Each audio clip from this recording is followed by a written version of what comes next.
A-Bomb in Pop Culture, or How the West has changed its portrayal of the atomic bomb through time. Part 3. A-Bomb under Reagan.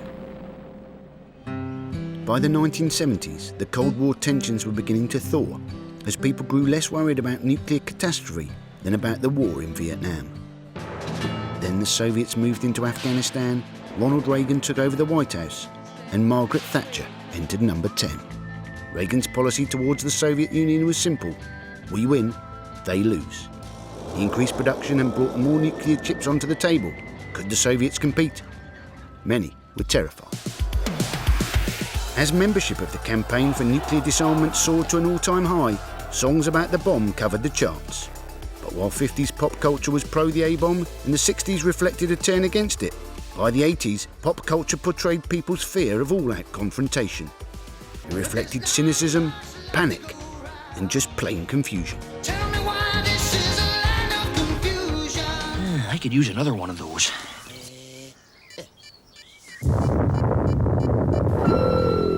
Fear of nuclear destruction wasn't allayed by the UK government's campaign Protect and Survive, which was aimed at getting people ready for the bomb.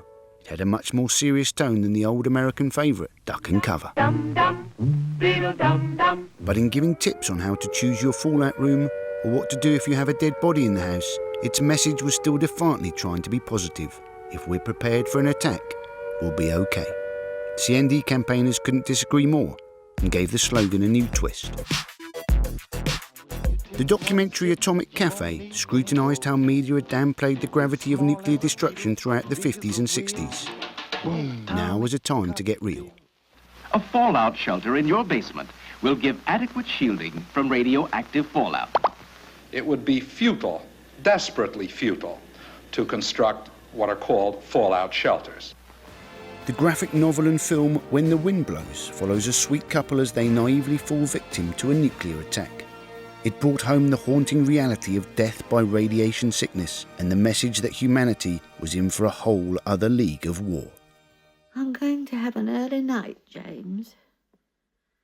We could do with a good long rest after that blessed bomb. Oh, yes, it's bound to take it out of you, a thing like that. Yeah.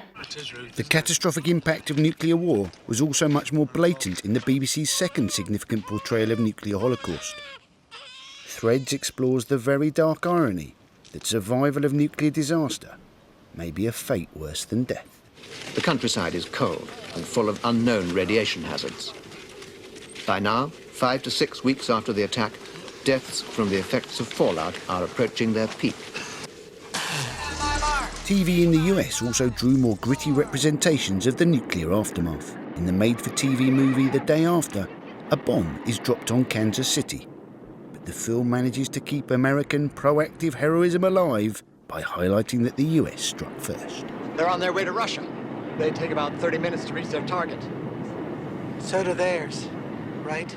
Compared to Threads, The Day After downplays the horror of a city destroyed by nuclear weapons. And it also shows that Americans sure know how to stay positive. What matters is we're alive. Global thermonuclear war. Meanwhile, Hollywood played on the fear that nuclear war could be triggered by accident. In WARGAMES, Matthew Broderick accidentally accesses a US military supercomputer and almost starts a global nuclear catastrophe. The supercomputer calculates the odds of winning such nuclear roulette and has a change of heart. The only winning mood is not to play. Something the new man in the Kremlin, President Gorbachev, seemed to realise. But the end of the Cold War gave way to a brand new nuclear villain.